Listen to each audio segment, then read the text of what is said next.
All right, chemists, welcome back. Another lecture for you. And I'll be moving straight into the new material. We talked about the hydrogenic wave functions on Monday, if you remember that. And it was a very important case because this is really where the rubber meets the road, so to speak. We have the wave function for the atomic system. That's the main challenge that we had. And we found expressions for the hydrogenic wave functions. And that expression is written here on this slide, as you can see. We found a wave function, big psi, and it was a function of 3 coordinates because it's a 3-dimensional wave function, because the atomic system is a 3-dimensional system.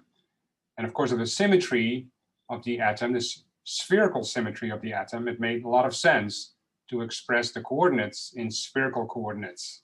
And that's why psi is depending on r, theta, and phi. It also has 3 quantum numbers, and these are the well-known quantum numbers that we know probably from, a lot of chemistry courses that we have taken throughout our lives. And those 3 quantum numbers are n, that's the principal quantum number, L, which is the angular momentum quantum number, and ml, which is also called the magnetic quantum number because of angular momentum. So n, l, and ml basically are the labels that tell us which solution of the Schrödinger equation we are looking at. Okay, so the Schrödinger equation has many solutions, and these solutions are labeled by these quantum numbers. Now, the function has a shape, and that shape is indicated on the right. It depends on a radial part.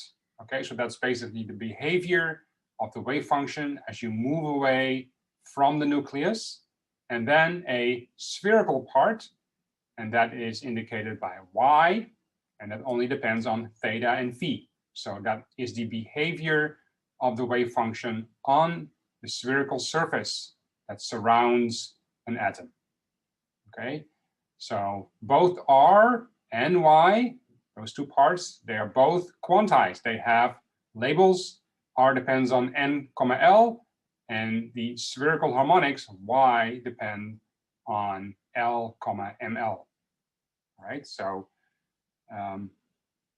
that's the shape of the function. So today we will be investigating some properties of this wave function, the total wave function for the hydrogen atom, and see what we can learn from just looking at the solution that we have found on Monday. So the first thing I can say is that since this is a solution of the Schrödinger equation is an eigenvalue equation. So the solutions that I'm finding form a complete set. Remember that? This must be so. So the solutions from this eigenvalue equation form a complete set, which means that they are mutually orthogonal. Okay? And also, I can, of course, normalize each of these functions. So if I do that, then I have the condition of orthonormality. Right? Here it is. So orthonormality means that if I multiply the wave function with its complex conjugate, the primes indicate that you multiply it with a different function from the set, indicated by this prime. And then I'm going to integrate that over the entirety of space. Okay, this is 3-dimensional space, so it's dv. That's why there's a v. The v means volume, right? And I have to integrate over all relevant coordinates, and that is r, theta, and phi.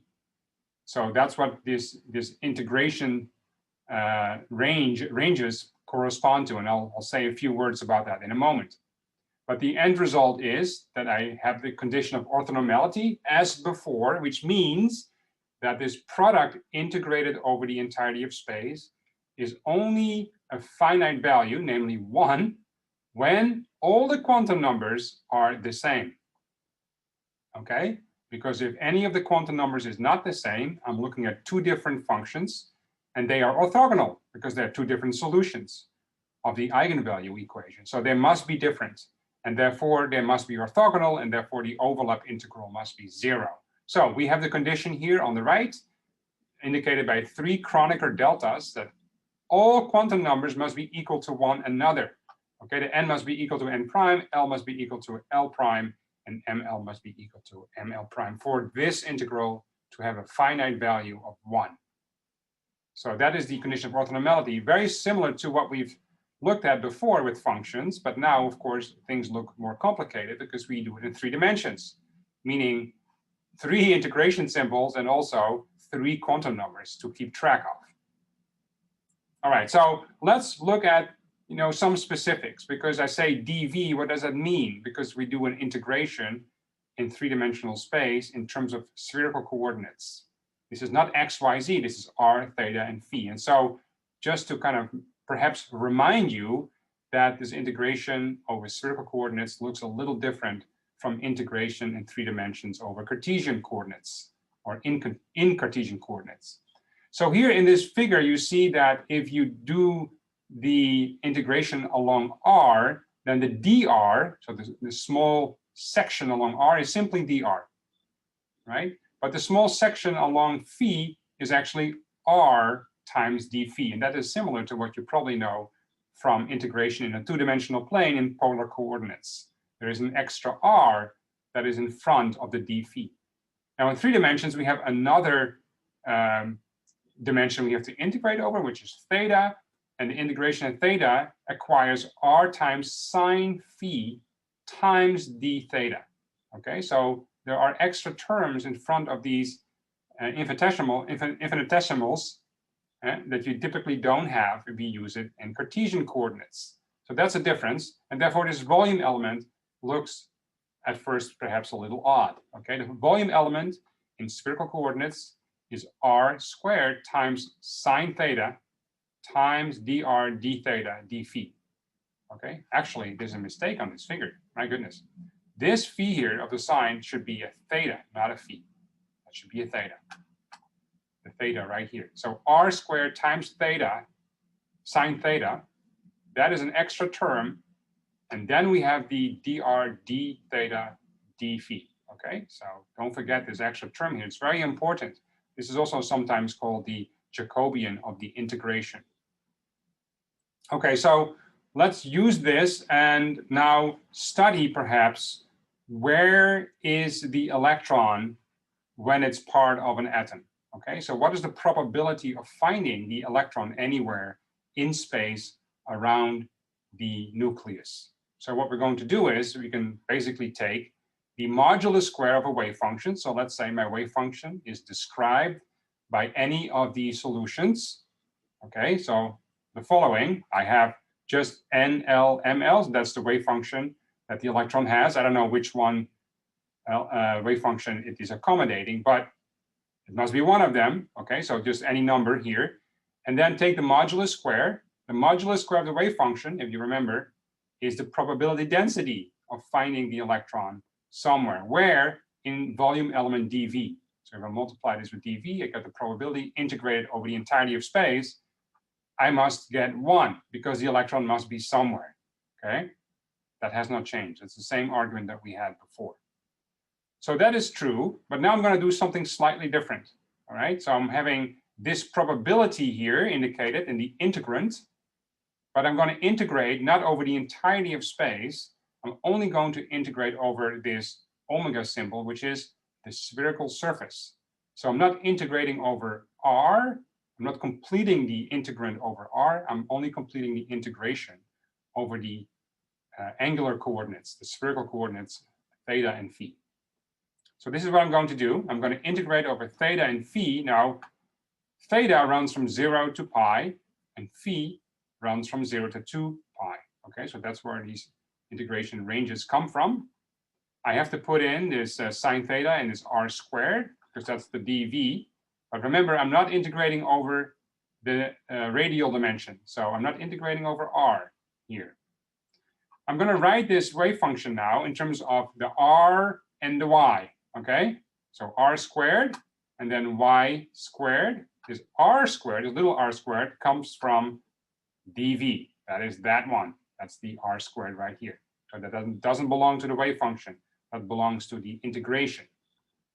Okay, so this is what I'm getting then. if I do this operation. Now, if you look at this result, I see very quickly that r squared, which is a function of only the radial coordinate, is not integrated over because the integration is only over d theta and d phi. Okay, so I can rewrite that. I can take the r squared and everything that has to do with the radial coordinate out of the integration. So I get dr squared, little r squared dr, and then the integration over the angles theta and phi. Now the spherical harmonic part, of course, does depend on theta and phi. So this one I cannot take out of the integration. But there's good news, because if I integrate the spherical harmonic, remember, this is just the spherical harmonic multiplied by itself. The spherical harmonics are also eigenfunctions. Remember that? They're eigenfunctions of the Schrödinger equation for the particle on a sphere with potential 0. So if I integrate over the entirety of the spherical surface of the function itself squared, I must get 1, because these are orthonormal functions. So the normalized functions, this integral here will give us 1. And what I'm left with is simply r squared, little r squared dr. I'm going to redefine this capital R squared times little r squared and call that the radial distribution function. Okay? So the radial distribution function, the definition of it, is capital R squared times little r squared. Okay, where the little r is the variable along the radial coordinate, and the capital R is the radial wave function. Okay, so that is called the radial distribution function. So this plays an important role, actually, for our analysis of the hydrogen atom. Let me explain to you why that is. Okay, so what we're going to do is we're going to actually look at an actual function, the 1s orbital, and then determine what the radial distribution function is, and then see what the meaning of that thing is. I can tell you already that the meaning of that thing is the probability of finding the particle anywhere along the radial coordinate in a small segment dr. Okay, so it's a probability of finding the electron at a certain position away from the nucleus. What is the chance of finding the electron at a certain position away from the nucleus? Okay, so I'm going to start here with putting in some actual numbers. So far, we haven't said anything about n, l, and ml, but now I'm going to look at n equals 1, l equals 0, and ml equals 0. So that's the simplest and lowest wave function from this set. Okay?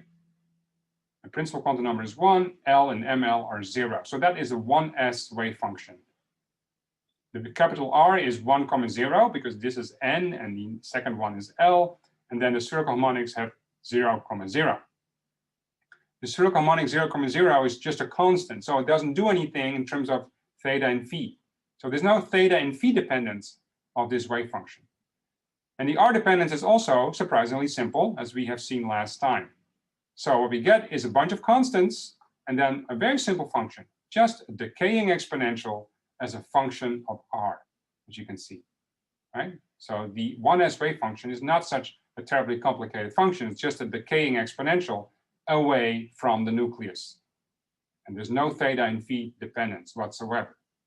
So if I take the modulus square, remember this is the probability density of finding the electron somewhere around the atom, then I can make a plot of what it looks like.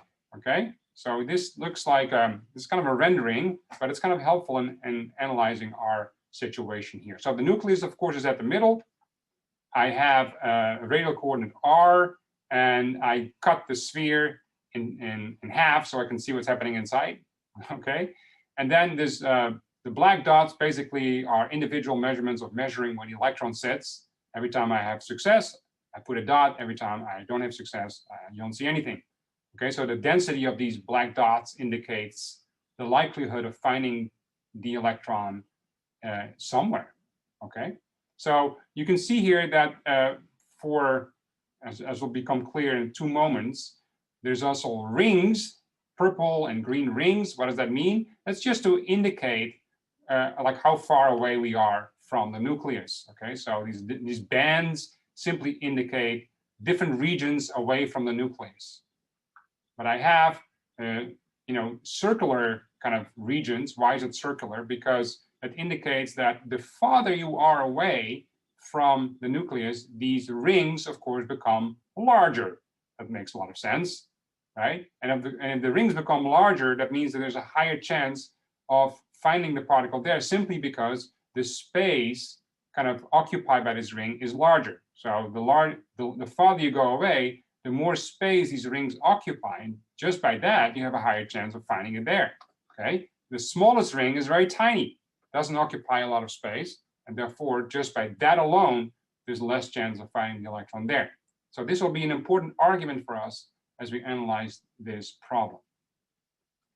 Okay, so let's plot the wave function as a function of r. Okay, we know it's a decaying exponential. So this is just plotting that function that is shown over here. Okay, so the x-coordinate is r.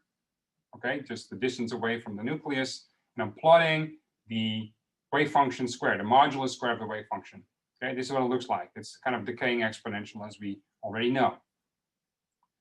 So here's what I'm going to do now. I'm going to do the modulus squared and integrate over dv, but I only integrate again out the spherical coordinates. Okay, so I'm not integrating out r. I'm going to keep the r dependence, but I'm going to integrate out the angular dependence. So I'm going to integrate out the rings, if you wish, and keep the dependence as a function of r.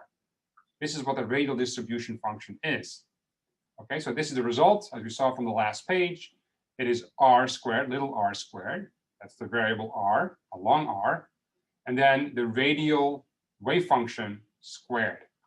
All right, that is of course, my radial distribution function. Okay, so now this r squared is important. Okay, this r squared actually scales with the magnitude of the surface area of one of these rings, one of these, colorful rings. So if you move away farther from the origin, where the nucleus is positioned, and you can see that this r square dependence, the surface area of the rings, becomes larger, larger, larger, larger. And that means there's a higher chance of finding it. That's why there's an r square dependence in there.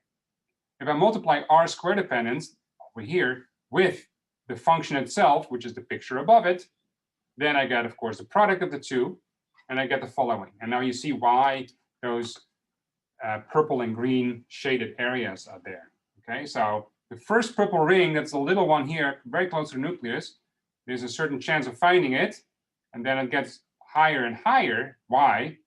Not because the wave function squared is higher, but because r squared is going up. Okay, so there's actually two effects: the effect of the surface area and the effect of the decaying exponential.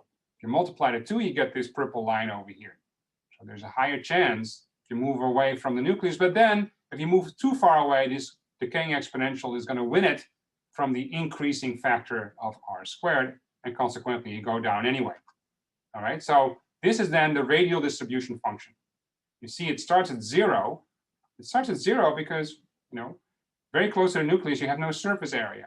So there's a very small chance of finding it. If you move away, it goes up, up, up because of the growing surface area, and then it goes down, down, down because of the decaying exponential. So there's a maximum here. And this maximum is important because it's called the most probable radius. Okay, the most probable radius. What does that mean? It means that this is the position. If you do a measurement, this is the most likely result that you will be getting. The highest chance of finding a certain position is that of the probable radius, most probable radius. Okay? It doesn't mean that you won't find the electron farther away or closer by, but if you do a measurement, and if you ask me what is the most probable result, then it's going to be this one, right? Because that's the top of this curve. Oops. All right, so let's calculate this most probable radius. We have this expression now, the PR, that's the radial distribution function. It has a dependence, it has a maximum, so I want to determine the maximum. And the way to do that is to do the derivative and then set the derivative to 0. That's how I find the maximum of a curve. Okay, so let's put in the numbers then. This is the radial distribution function. It's r1, 0 squared times this variable r squared. All right, so I can put the constants now out of this operation of taking the derivative. But remember that this total distribution function now has an r square dependence times the decaying exponential squared. That's where this 2 is coming from. Okay. So I have basically two functions as a function of r. That means I have to use a product rule for taking the derivative. Okay, so that means I get the derivative of this guy times this function, and then the derivative of the second function times the first function. And the result is given over here. This is what I'm getting. This is the result of the integration. Sorry, not integration. I've taken a derivative. Okay, so this whole thing is the result of taking the derivative of this function right here using the product rule. All right, so what does it look like? Well, I have here a decaying exponential. I have here an r, okay, and I have this term right here. What I have to do is I have to set this whole thing to 0 because I want to find the maximum. Now, this whole thing is 0 for 3 particular cases. The first case is when this r is 0. That's basically the location of the nucleus. Okay, but that's not the most probable radius, as we have seen, because that's away from the nucleus. It's not on the nucleus. It is at location away from the nucleus. The second term here is the decaying exponential, which also gets to 0 at r is infinity. If r is going to infinity, then this term is going to be 0. But that's not the most probable radius, okay? That's really far away, and we know just from the curve on the previous slide that that is definitely not the most probable radius. The most probable radius must come from this guy, okay? So I set that to 0 and then determine which r do I need to make this term between parentheses 0. And that is basically r max. Okay, so if I put A over Z, remember for the hydrogen atom, the Z is simply 1. Okay, so basically I find that the maximum is found for this particular R when R equals A. Now, what was this A again? A was just a bunch of constants. All right, here it is. 4 times the vacuum permittivity, epsilon 0, times h bar squared over the reduced mass of my atomic system, and then the electron charge squared. Now, this I can rewrite with a pretty good approximation as follows, where I simply replace this reduced mass of the atomic system with the mass of the electron, because the reduced mass is the closest to the lightest particle of the system, which is the electron, which is so much lighter than the mass of the nucleus that the reduced mass is completely dominated by the mass of the electron. So this is a very, very good approximation. So what I'm having here is a series of fundamental constants. Okay, the vacuum permittivity is a fundamental constant. H bar is a fundamental constant. Okay, and also, of course, the electron charge is a fundamental constant. And so this gives me the most probable radius. We call that A0. And the actual number, if you put in these numbers here, these fundamental constants that in principle have nothing to do with the hydrogen atom. I just want you kind of to realize that. These constants have nothing to do with the hydrogen atom in particular, okay? The mass of the electron, the vacuum permittivity, constant of Planck, and the charge of the electron have nothing to do with the hydrogen atom and its size. But the beauty is that I get a number out, 0.52, which is 0.52 angstrom, or 52 or 53 picometers, okay, 10 to the minus 12 meters. That is a number that simply follows from these fundamental constants, all right? So that is actually pretty amazing, because it turns out this indeed is the size of the hydrogen atom. From experiments, this has been confirmed. Okay, so we can basically predict with an extremely high level of accuracy the size of the hydrogen atom from a bunch of fundamental constants that have nothing to do with the hydrogen atom itself. Right? So it's actually a very beautiful result that this turns out to be true. So this really fosters a lot of confidence in this quantum mechanical description of the hydrogen atom, and really predicts properties of the atom that are smack on, okay, that are completely correct, and therefore this model must be very much, you know, must be a model that describes the actual situation really well. Okay, and there's a name for this size. It's called the Bohr radius. Okay, so whenever you see the Bohr radius, that is going to be 0.52 angstrom or 52 picometers. All right, there's also a different measure for the size of the atom, and that is the mean radius. The mean radius. There's a difference between the most probable radius and the mean radius, and I will just highlight that in 2 seconds, what it is. But the mean radius is determined in a different way. Okay, maybe you remember this. This is basically R, which is now the position operator, R, and I'm going to put brackets around it, which basically means the expectation value. This expectation value is determined as follows. We have seen it now several times. It was also part of the midterm, that we have to sandwich this operator between wave functions, okay, and then integrate over the entirety of space. So I'm going to sandwich the operator R between the wave function in which the particle sits, and then integrate over space. And what I'm getting is this. All right, so again, because this function here, R, the operator for position, is simply multiplying the function with the position itself, which is R. So it's a very simple operator. I'm going to take out all the things that depend on R, and then separate out from that all the things that depend on theta and phi. And what I'm getting is, again, this beautiful separation. On the left, I see functions that only depend on R, and here I have functions that only depend on theta and phi. When I perform the integration over theta and phi, again, I see the same thing as before. This is y squared, which is the probability of finding the particle somewhere on the sphere, which integrated over the sphere is, of course, 1. All right, so I'm left with the second part. This is going to be 1. And I'm left with the second part, which is the radial part of the wave function times R times the radial part once again times R squared. Okay, so this is an integration that is actually pretty finicky. All right, so we're not asking you to solve this integral. It's too complicated.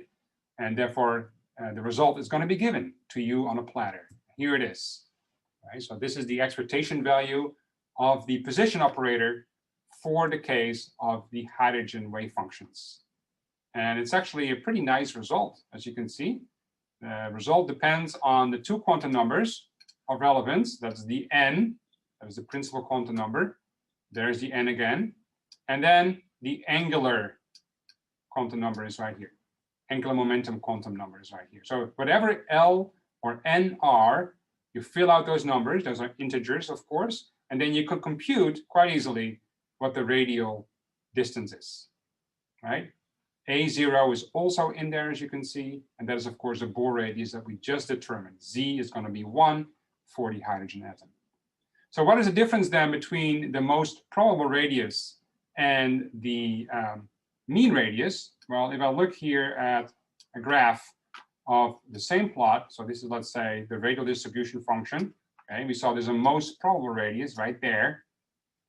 The most probable radius is indeed the location that you are most likely to find the particle at if you do a measurement. But that doesn't mean that it is the mean. Because what is the mean?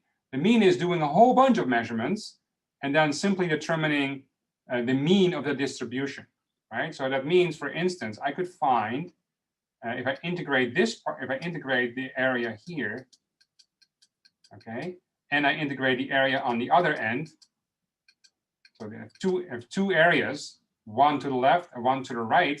If these 2 areas are the same, then the location in the middle is going to be the mean. All right, so that's going to be our expectation value. So that does not have to be the top. In fact, if I draw this figure a little differently, you can see that it certainly is not the case. So let's say if this maximum happens very close to the origin, you can see that the average or the mean is actually very much away from the top of the curve. All right, because if I integrate in this direction, even though it's much lower, it goes on forever.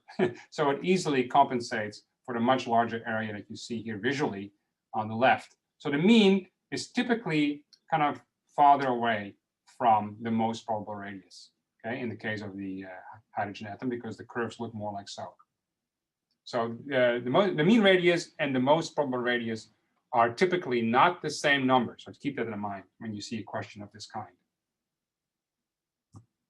Okay, so now let's look at a couple of examples. We saw this solution now. It looks great. Okay, so we have actual expressions for what the wave function looks like. If you take the modulus square, we have probabilities, so we can determine where the electron sits around the atom, around the nucleus. And we have, of course, labels, N, L, and ML. So let's walk through a couple of examples and, of course, relate this to what we already know. We know that s orbitals exist, and we also know that s orbitals are those orbitals that have L equals 0. And it also means that ML must be 0. And the principal quantum number can be any number, of course, right? So here is the simplest s orbital. That is the one where n equals 1. And this is the one we just saw. Okay, so this is exactly the same function as the function on the previous slide. Now it's multiplied by the angular part as well, but the angular part is simply a constant. That is because L equals 0. So there's no theta and phi dependence. But this constant here, the first constant, comes from the angular part of the wave function. That was the spherical harmonics. Okay, so this is the second one when n equals 2. So it will be the 2s orbital. The first one will be the 1s orbital. The second one will be the 2s orbital. Because the 2s orbital also has L equals 0. Again, there is no theta and phi dependence. So these wave functions, therefore, have spherical symmetry. Okay, they are looking the same from every direction. There's no dependence on theta or phi. The difference between 1 and 2 is that the radial function, so the dependence along r, is a little different. Here you see it's simply a decaying exponential for the 1s. For the 2s, you see it's also a decaying exponential, but there is a polynomial that is going to go through 0. That means it has a node. There's a location away from the nucleus where the wave function, the radial part of the wave function, is going to go through 0. We call that a node. So here's kind of a plot of that. The 1s, the 2s, and in this case, the 3s. The difference between 1s and 2s is several. One, the size is larger, meaning the distribution of the electron on average is farther away from the nucleus. That's the first one. And the second one, because of this little part, of this polynomial part here, we see that this polynomial can become 0, and that relates to the location of this node, which is a location where the wave function is 0, and therefore the particle cannot be found. All right? And then if I go to 3s, which is n equals 3, I see the same. The symmetry is exactly the same. It's bigger, of course, and it has an extra node. It has an extra location where the particle cannot be found. The probability of finding the particle at the node is 0. And this is yet another way of kind of showing the same. This is more like solid surfaces, if you wish. You see that the 2s has a node and the 3s has 2 nodes. But the symmetry among all s orbitals is the same. They all have spherical symmetry, and that is because L equals 0. Okay, so keep that in mind. If you think about s orbitals, these are orbitals where L, the angular momentum quantum number, equals 0. Here's a plot of the radial distribution functions of the 1s, 2s, and 3s. So remember, these are the electron probabilities of finding the electron along the distance r. So this is the radial distribution function, exactly the same function we talked about all the time, this lecture. So this is the 1s, it has one peak. This is the most probable radius. The top is the most probable radius, right? The most probable radius for the 2s is the top over here, which is significantly farther away. Therefore, the 2s is much larger, farther away on average from the nucleus. And then the 3s is larger still. Okay, the most probable radius is the top of this big curve over here. You also can see that there is a difference in the number of nodes. Okay, the 1s has no radial nodes. The 2s has a radial node right there. And the 3s has one more radial node, which is right there. Okay, so the number of radial nodes is increasing as the principal quantum number n is increasing. Every time you introduce a node, you force the wave function to be more curvy, and that means you must increase the energy of the wave function. The kinetic energy of the wave function scales with its so-called curvature, and adding more nodes will introduce more curvature. So the number of nodes typically scales with the energy, the total energy of the wave function. Okay, let's hop to the p orbitals, our favorite orbitals. Who doesn't like p orbitals? Come on, they're cute, they're very nice, they're beautiful to look at. P orbitals are those orbitals that have L equals 1. And L equals 1 means that there's 3 versions of the quantum number ML, which is -1, 0, and 1. All right, so let's plot these wave functions because we have actual expressions for the wave function. So here they are. When ML equals 0, the wave function is the following. It's a pretty simple function, in fact. Okay, so it's just a cosine theta. So the angular part only depends on theta, as you can see. Right? And then it is the function r, n, comma, l. This is the radial part. Why is it not written out? Because that depends on whatever n is, and we haven't specified n. Right? We have only specified l. So we're talking about p orbitals in general. Of course, this could be a 2p orbital, or a 3p, or a 4p, and that, of course, depends on the quantum number n. That's why the radial part is not written out. We only look here at the angular distribution in this case. The other 2 are when ML equals 1 or -1. So let's look at these functions as well. Here you see it looks very similar. I see a sine theta now, so slightly different. Previous one was a cosine theta. But, and this is important, there's now also a phi dependence. There's a complex exponent with phi as its argument, right? And the ML -1 looks very similar. In fact, looks almost identical, just a flip of the sign. So the negative sign in front is gone, and now the complex exponent has a negative sign. What does it mean to have a complex exponent here in the wave function for the p orbitals?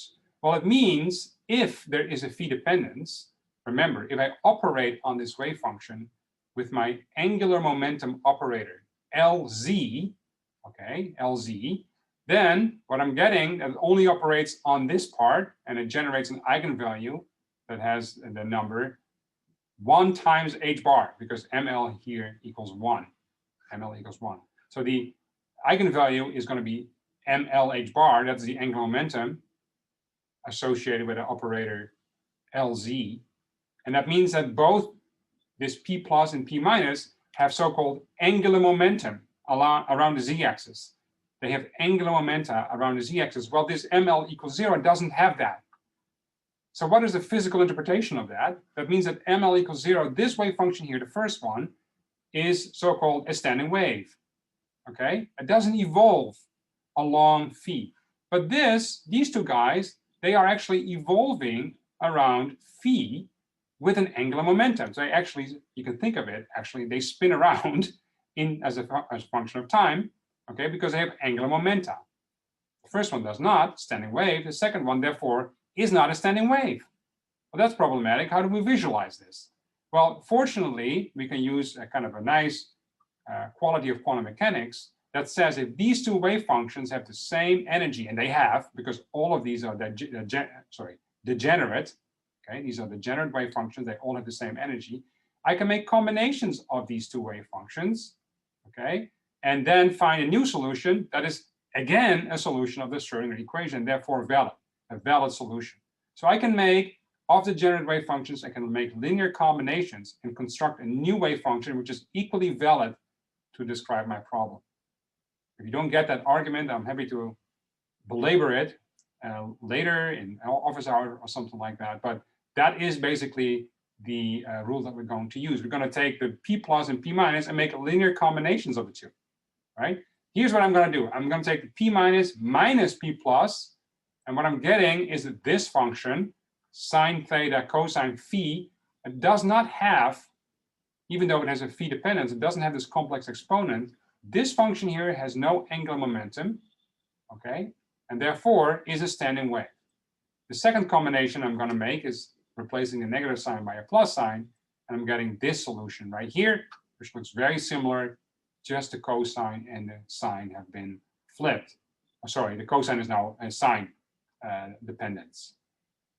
Okay, so here's two new wave functions that, according to quantum mechanics, are still good solutions of my Schrödinger equation, and therefore I can keep them.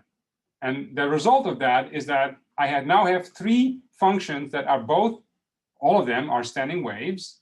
All right. The first one is the one we saw on the slide back, which is this guy for ML equals 0, which is already a standing wave, and therefore I can just visualize it as a standing wave.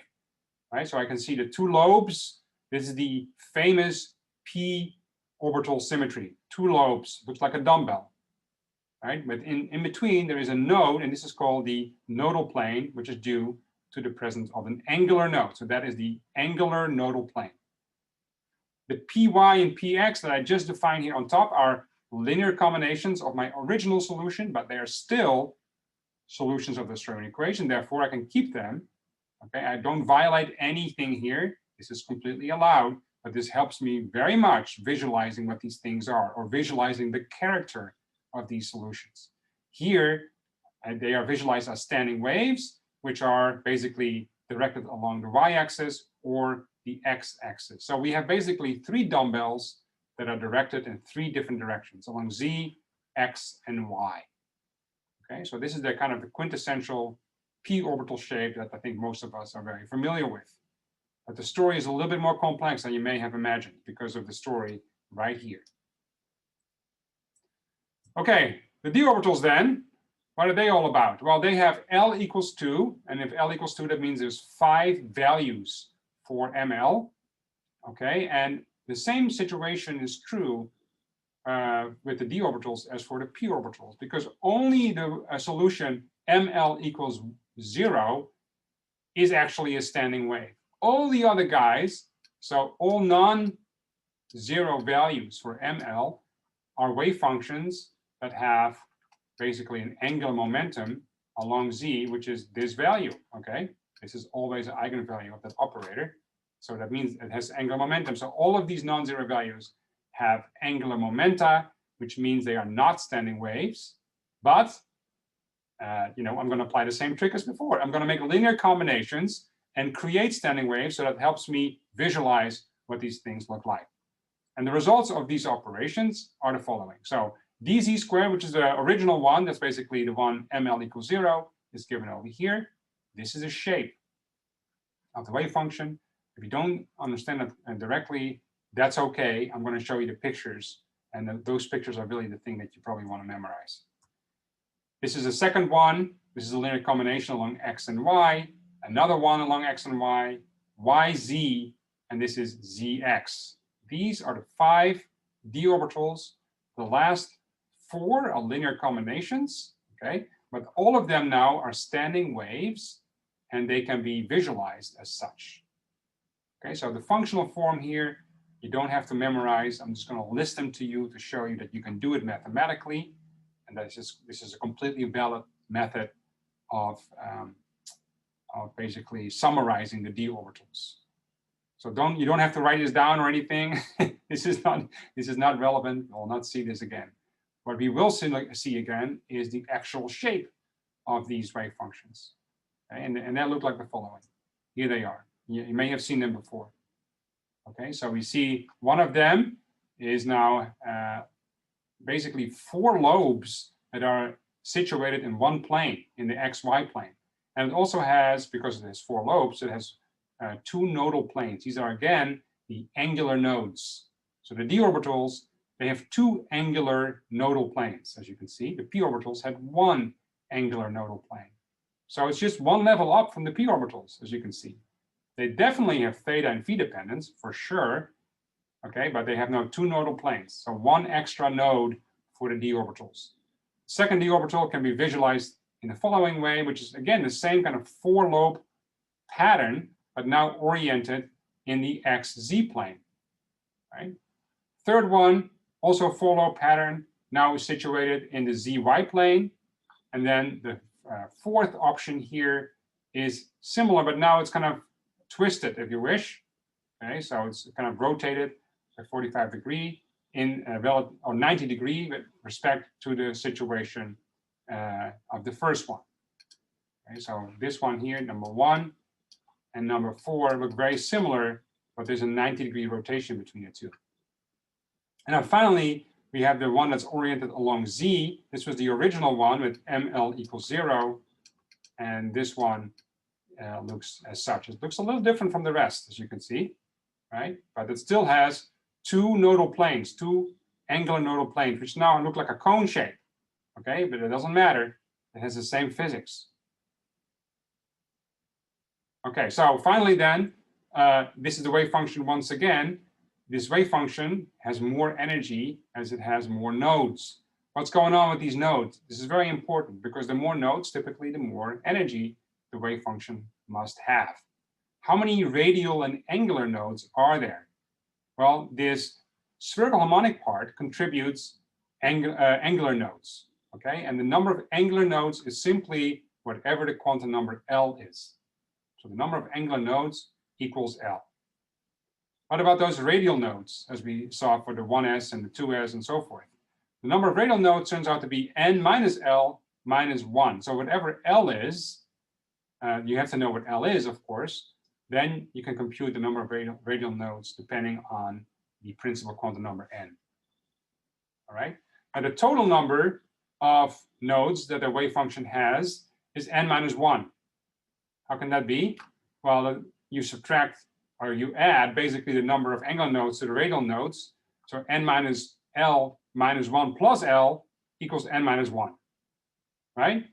So that means that the number of nodes of a given hydrogenic wave function is only dependent on n and not on L. That may look a little strange. How can that be? But that's just how it is. And it is related to the fact that the total energy of the wave function only depends on the principal quantum number n and not on the angular momentum quantum number L. Okay, so these two things are related. So the number of nodes, the total number of nodes in the wave function is n minus 1. Only depends on n. Okay, that's it for now. Let me know if you have any burning questions at this point. We still have 2 minutes left.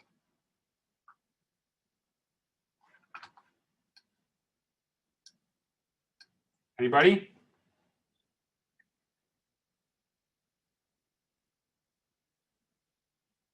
Oh, this question not about the material, but about the midterm grades. Very understandable, of course. The midterm grades will be released this afternoon. So you also have a chance to look at your exam at that point. And I will also post the supporting information for the midterm. It will be found under week 4. So you will see the answers to all the questions with some explanations.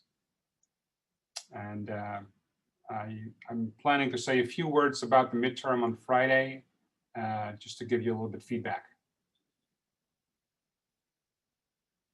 There's a question in chat that says, why does the model assume the nucleus radius is equal to 0? And that's a good question. Okay, the nuclear radius is in fact not 0.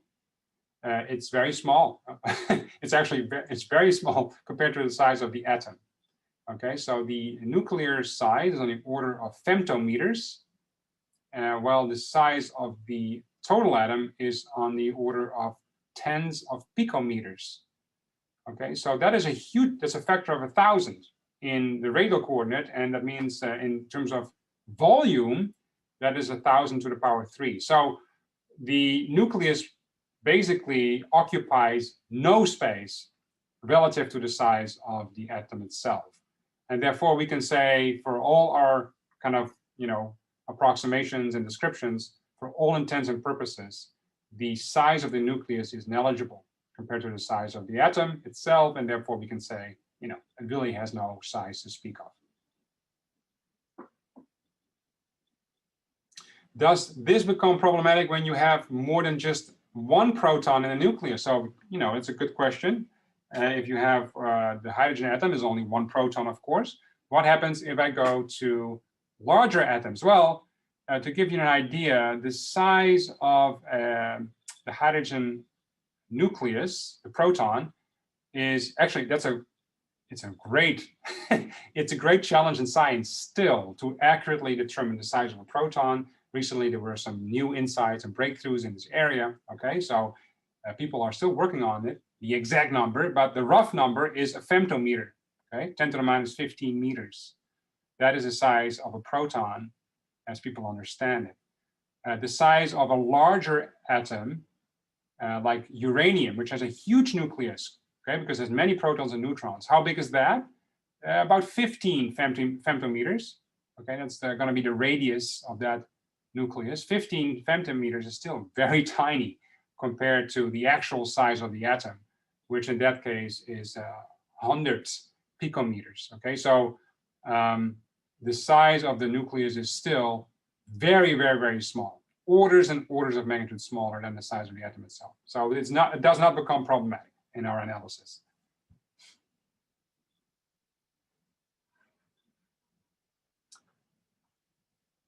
All right. Excellent, guys. Well, hopefully we'll meet again on Friday. Also, to remind you, I do have office hours on Fridays from 1 to 2 o'clock. So please tune in if you have questions. Questions about midterms, I can also address there if needed.